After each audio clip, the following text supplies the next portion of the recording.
रे पगली जान ले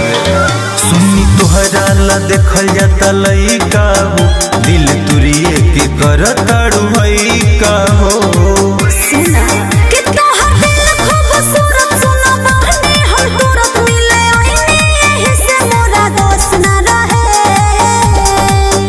मारा ऐसन मजा हमके होश न रहे दिल टूटलो के तोहरा अफसोस न रहे मारा ऐसन मजा हमके होश न रहे दिल टूटलो के तोहरा अफसोस न रहे बुझला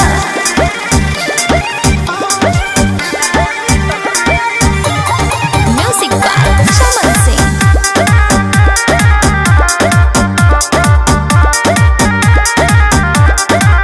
सोची के टेंशन से फाटता माथा ई का तू कहताड़ू तोहरा बुझाता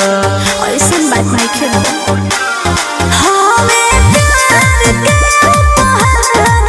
जानी माना करो कि जोए दिन आई बोले और तारो जाना करो कि जो मिलता पावा कुछ सोचो जानी आवा का ऐसन बचला बठोस न रहे मारा ऐसन मजा हमके होश न रहे दिल टूटलो के तोहरा अफसोस न रहे मारा ऐसन मजा हमके होश न रहे दिल टूटलो के तोहरा अफसोस न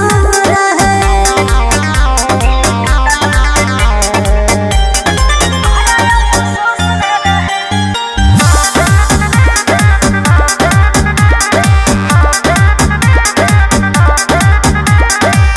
सुनले बानी जब से ना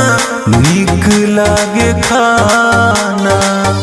कैसे अचानक तू पलट देलू पाना।